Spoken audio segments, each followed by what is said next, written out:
Translation. By making plans with determination, one should give up lusty desires for sense gratification. Similarly, by giving up envy, one should conquer anger. By discussing the disadvantages of accumulating wealth, one should give up greed. And by discussing the truth, one should give up fear.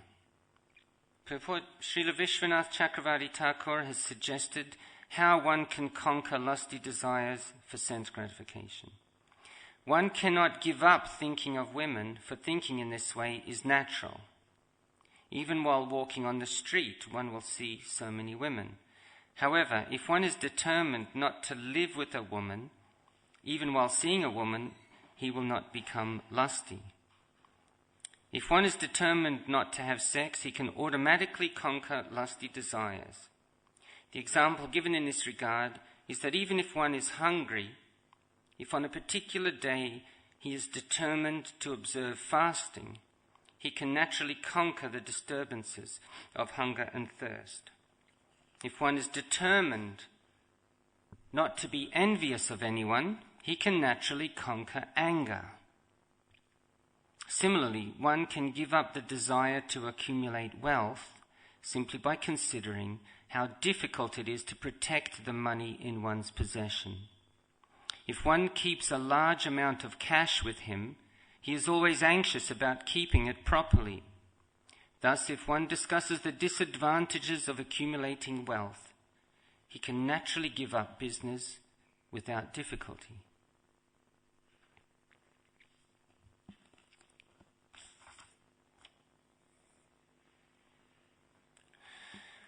Amagyanatimirandasya gananjana shalakya chakshur unmilitamina tasmai Shri Gurave namaha. Mukham karoti vachalam bhangam langayate grim yat kripatam ham vande Shri Guranti Nataranam. Vande Shri Krishna Chaitanya Nityananda Sahodita Gaudadaya Pushpanvanta Chitra Sanda Tamo Nidam Shinvata Shradaya Nityam Grinitascha Shrisheshtikam Kalinana Tidirgina Bhagavan Vishate Hridi.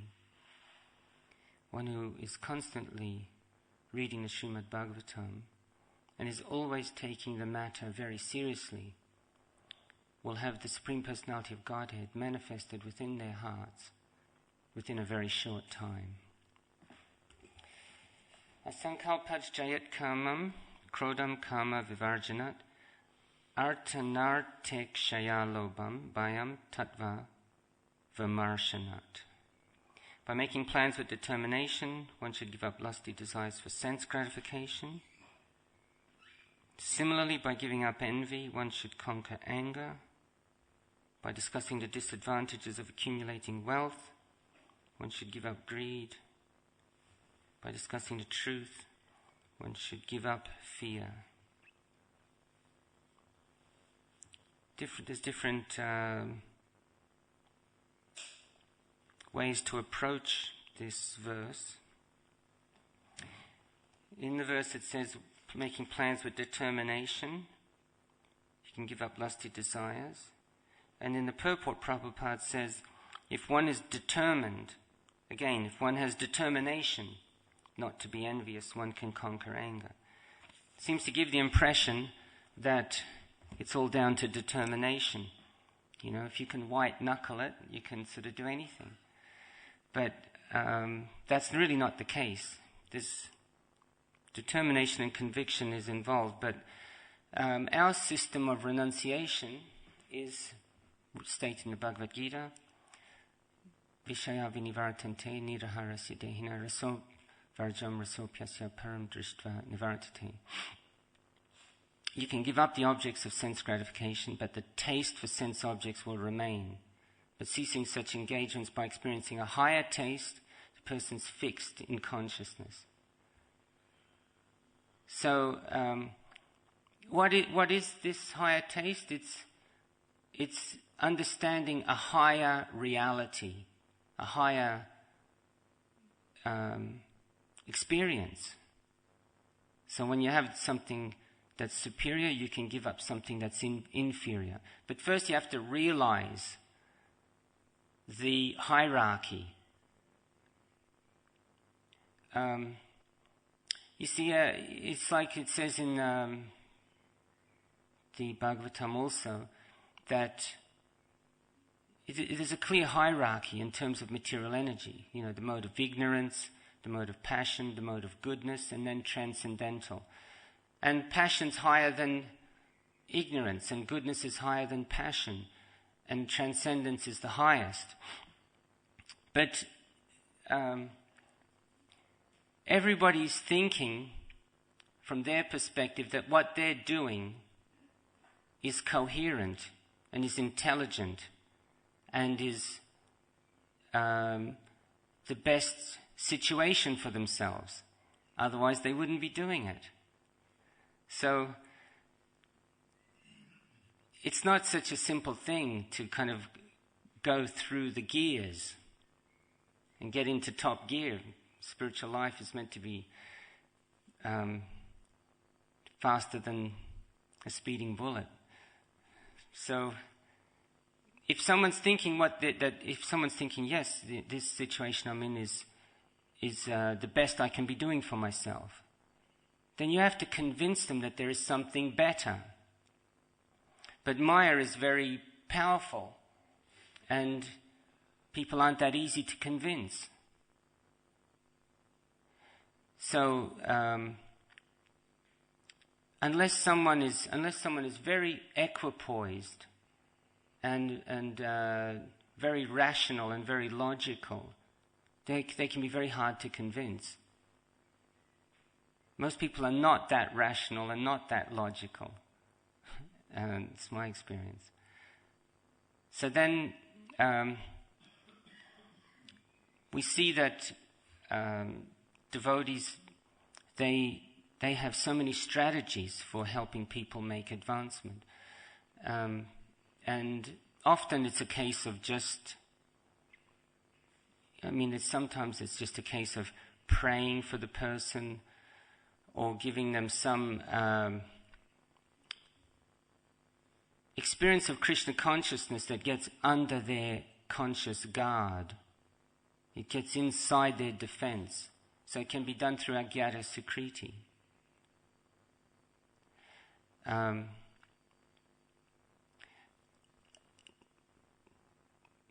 And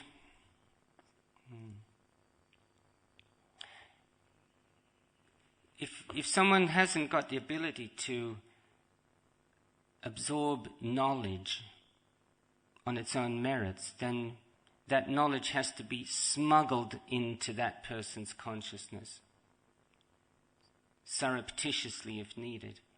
But somehow or other, unless that knowledge is there, they're not going to be able to give up the lower taste and for the higher taste. It's clear that knowledge precedes renunciation. Once you have a clear perception that this is inferior, this is superior, then it's not hard to give up what's inferior. But that takes knowledge, transcendental knowledge, or at least material knowledge of a higher order.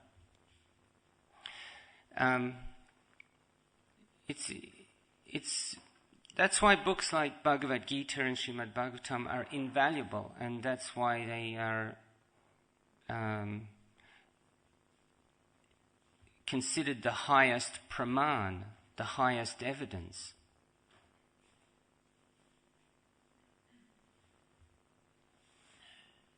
There's one verse in Chaitanya Charitamrita, Veda Shastra Kahe, Sambandha Abhideya Prayojana. And it says, Veda Shastra Kahe, Tina Mahada. I can't remember it all, but it says that in the Shastra it states that Sambandha Abhideya Prayojana. Sambandha is understanding reality. And then Abhideya is applying that understanding. And then Prayojana is when you're experiencing the new consciousness from understanding and applying. Then you're just on a whole new level. And it says that Krishna is Sambandha, is what we're studying, and Krishna Bhakti, devotion to Krishna, we're trying to apply ourselves to this understanding of who Krishna is by devoting ourselves to Krishna, serving Krishna. That's the Abhideya. And then the Prayojana is the Krishna Prem, is you actually experiencing this new state of awareness, of new state of consciousness, of love, of happiness and of love. You're experiencing it. It's not just theoretical. You're experiencing it.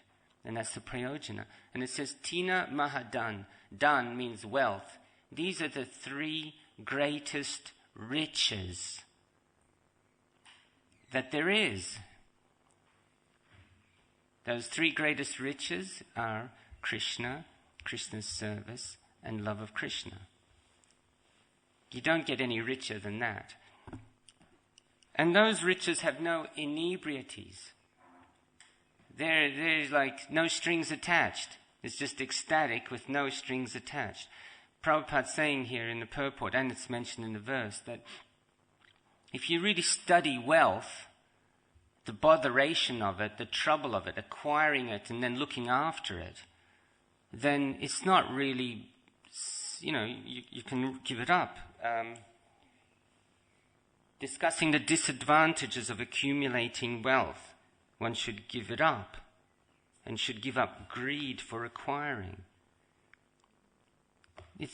There's one verse in the Bhagavatam that says that the wealth of a miser, and actually anyone who has more than what they actually can use is a miser.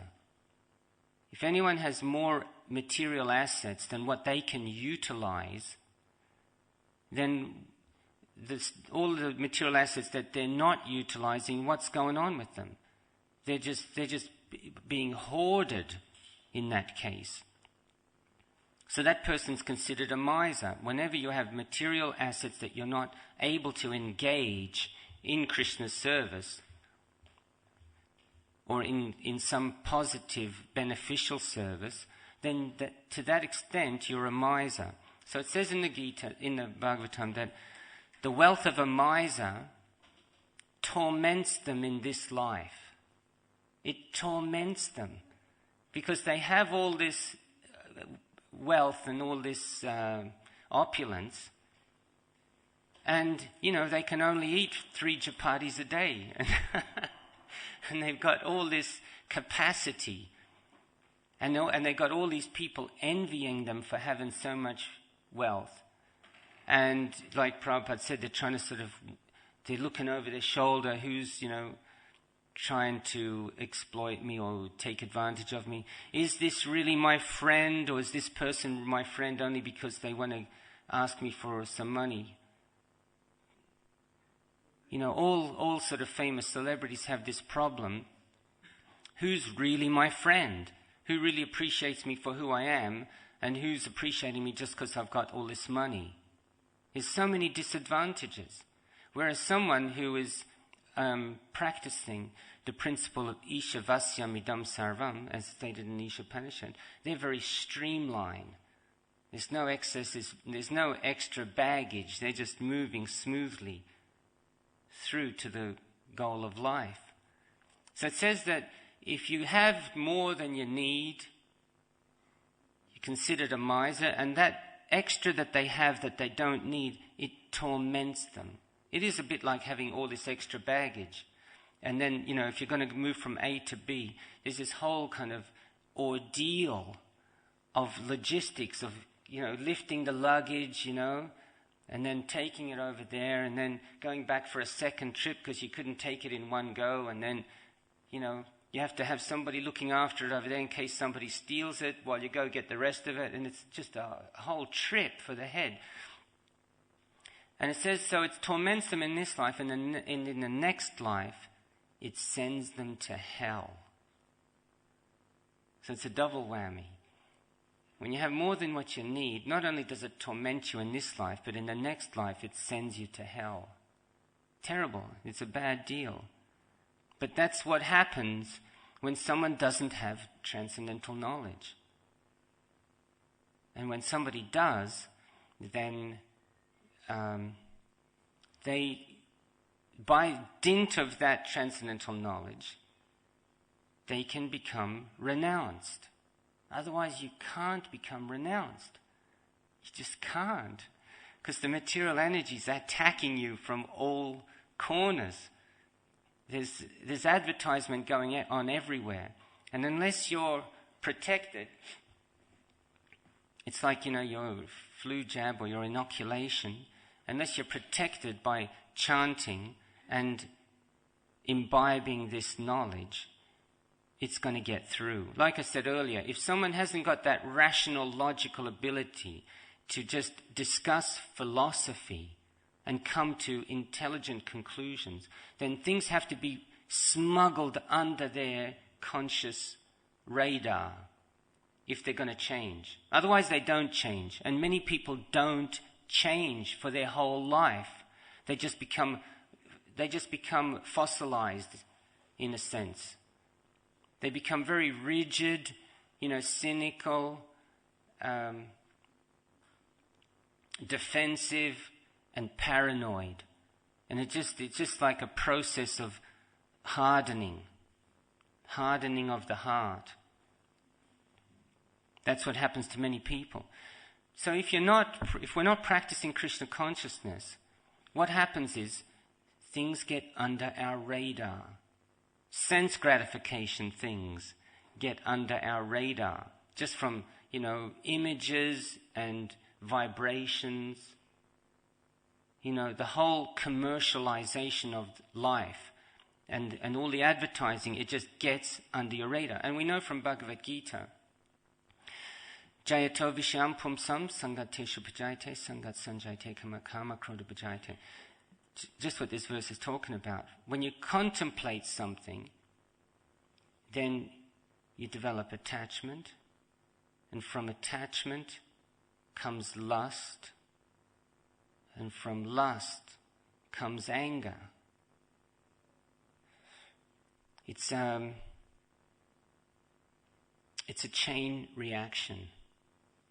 And once you set it in motion, you can't stop it.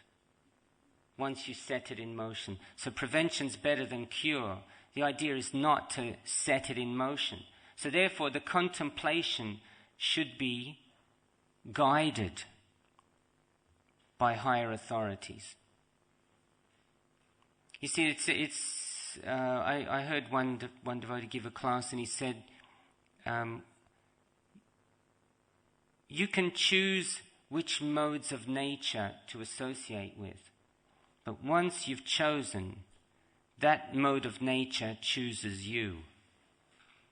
In a sense, you become fashioned by that mode of nature. You become shaped and molded by that mode of nature.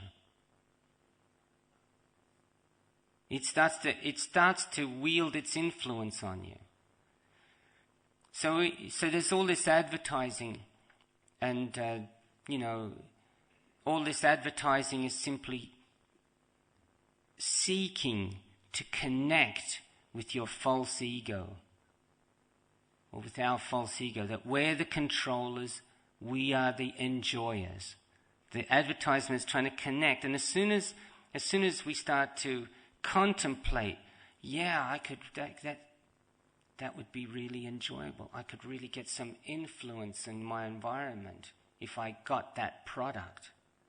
And we start to contemplate it, and this romantic vision of ourselves starts to take shape. At that point, we're gone.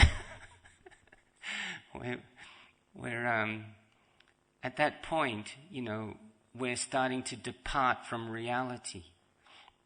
And the other thing we're starting to do is we're starting to alienate ourselves from Krishna. We're starting to think that we're starting to think that there's a goal of life that's different from serving Krishna. There's something more important than my relationship with Krishna. There's this other relationship that, I have a relationship with Krishna as Krishna is the master and I'm the servant.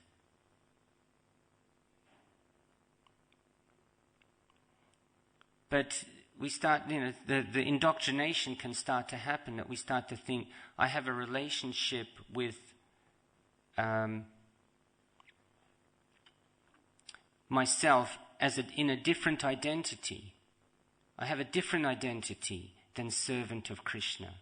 I have this other identity as an enjoyer and a controller in my own right. Essentially, that's what's brought us to the material world. The contemplation that I have this, let's explore this other identity of myself. I was listening recently to one class of Hridayananda Maharaj's where he was saying how an intelligent person will let go of an inferior understanding and then accept the superior understanding.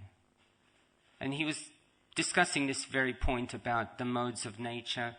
He was saying how in the same way we've seen science progress, and there's been, somebody saying that the earth is flat, and then at a certain point it was realized this is not really a coherent understanding of reality. And so that concept was let go, and another concept was taken up. And then somebody, had some other scientific theory, and it's moving towards higher and higher understandings. So he said, similarly, in terms of our identity, we should be doing the same. And it begins from transcending the understanding that we're the body. So a higher understanding of we're the body is that we're the spirit soul. Because there's so many implications that come from thinking that we're this material body. And there's different set of implications come with understanding that we're the soul. If we are the body, and if we are actually just our original, everyone is just a bunch of chemicals, and life began from chemicals, and it's all evolved from chemicals. If that's one's siddhanta, if that's one's conclusion, then sense gratification is very coherent. Just enjoy your senses, and when you're dead, you're dead. You've kind of crammed in as much enjoyment and as much sense of being a controller. This is what brings satisfaction. Just simply do whatever you need to do in order to find happiness, in order to enjoy. And there's nothing beyond that. That's it. So that's more or less, if you're going to extrapolate from the fundamental, from the premise that we're the body. That's where it takes you to. Just enjoy your senses, and have a good time. Whatever gets you through the night is all right. That's how it pans out. If we're the soul, and that's the premise, then it pans out differently. Because then we're divine, our spiritual nature has come from somewhere. There's a supreme spirit, Krishna, and we're parts and parcels of that supreme spirit. So therefore, we share a equal status with all other living entities. There's no reason why we should be more dear to Krishna than any other living entity. So therefore, our happiness is not more important than anybody else's happiness. So if we seek to attain our happiness, Shri Shri Radha Gokula Nanda ki jai, Sitaram Lakshman Hanuman ki jai, Shri Shri Dayal Nitai ki jai.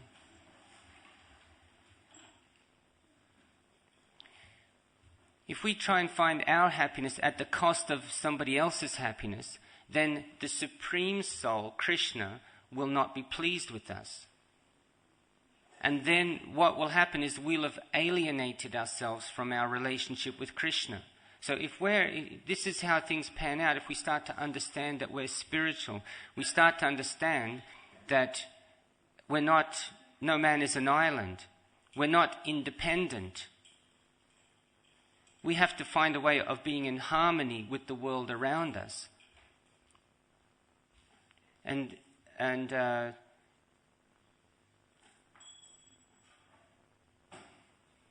then we can start to become sane and coherent people on this understanding of being the soul. Everyone, I'm a soul. All life is spiritual. And all life is dear to Krishna. And I'm sustained, my source is Krishna. I'm nourished by God. And so if I cut myself off from Krishna, I'm not benefiting myself. I'm not going to be happy. I'm sabotaging my own self-interest. It's stupid to do that. So it's a different it pans out differently. Recently there was one American football player, and he was in the news because he threw a dog off a bridge and killed the dog. Just, sometimes footballers are very arrogant and whimsical, and I didn't get into the full story, but he threw a dog off a bridge and killed the dog, and he was reported. He went to jail for killing the dog. And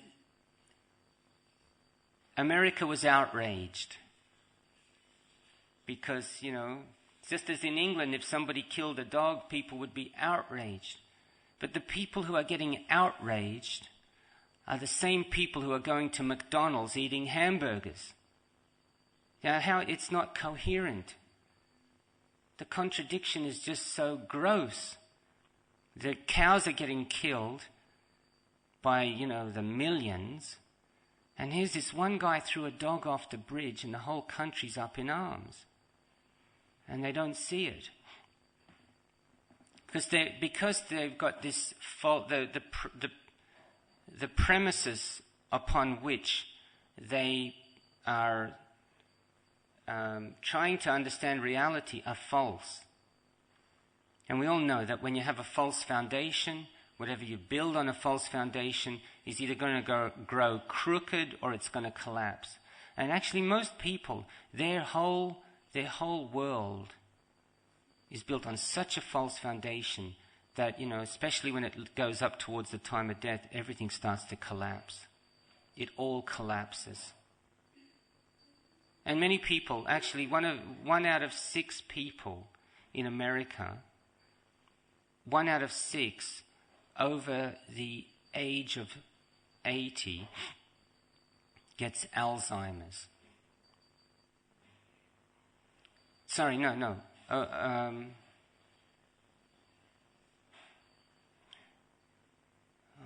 I'm terrible on remembering details, but I think it was actually 1 out of 6 over 60 gets Alzheimer's, and half over 80 are getting Alzheimer's. I think that's the correct statistic. 1 out of 6 when they're over either 60 or 70, but it was half over 80 get Alzheimer's because their whole world view has collapsed. It's all collapsed, and they don't have a relationship that's inviolable or invulnerable. Whereas someone who is God conscious has a relationship that is invulnerable.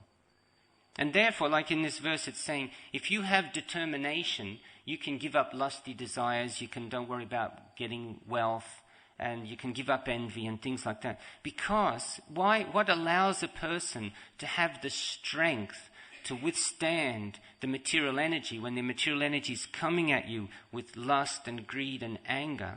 The only thing that can protect you is this invulnerable relationship with Krishna and with Krishna's parts and parcels. You can just hold on to that and let the storm of lust and anger and greed just blow at you, and you can be holding on to that once the storm has passed by. You're still holding on to that relationship with Krishna. That's the most important relationship. And when you have that one in place, you can start to build other really important and invulnerable relationships. Because you've got that one central relationship with Krishna. Who was giving this story? Some devotee, I can't remember, but he was saying that one chap was going to a psychologist. Because he had fear of flying. Somehow he got, something happened. He was a pilot, and he got shot down, or his plane had to kind of crash land, and he developed this fear of flying, a phobia of flying, deep phobia. But he was a pilot, and that's how he earned his living. So he went to the psychologist, and the psychologist said, if I gave you $1,000, this was in America as well, if I gave you $1,000, would that be enough? Would you start flying again? He says, oh no, forget it, He says, what if I gave you $10,000? He goes, no, this is serious. I'm really seriously thinking of retiring from my job, and I don't know what I'll do if I retire. He says, $1 million. I'll give you $1 million if you'll start flying again. And then the guy was sort of, like that. And he said, $5 million. And then the guy says, okay, I would do it for $5 million. And then the guy said, you're cured. You're cured. Go ahead and fly. And then he was able to just go and fly because he cracked the mind. He actually cracked the whole kind of psychological predisposition that he had. So similarly, we have to ask ourselves, here we are holding on to Krishna. When Maya comes and says, okay, you're holding on to Krishna, but what if I offered you this deal? Would you still hold on? We might go,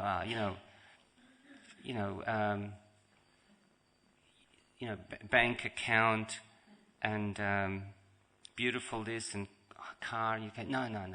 And then say, okay, well, bank account, beautiful partner, car, plus I'll throw in royalty.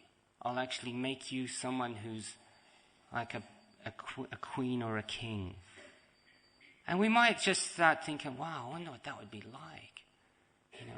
I could get, and then the mind will start saying, yeah, give it a go. Give it a go. You can actually get it out of your system and you can come back to Krishna, or something. The mind will come with some ingenious kind of like method just in order to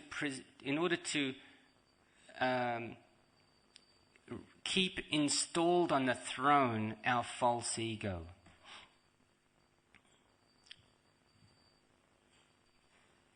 So when it says making plans with determination, my understanding of that is that we need to constantly remind ourselves who we are. That we're not this body, we're not the false ego, that we're Krishna's servant. Constantly remind ourselves. We're chanting, that's what the chant is. please engage me in your service. My dear Lord Krishna, please engage. But we shouldn't be just rattling it off, in an automatic pilot when we chant. We should chant and remind ourselves, because Maya is very powerful. And as soon as we're inattentive, that's how Maya enters. Praying, chanting, reading the books. And if we do these things, then there's no deal that Maya can offer us that can put us off our game.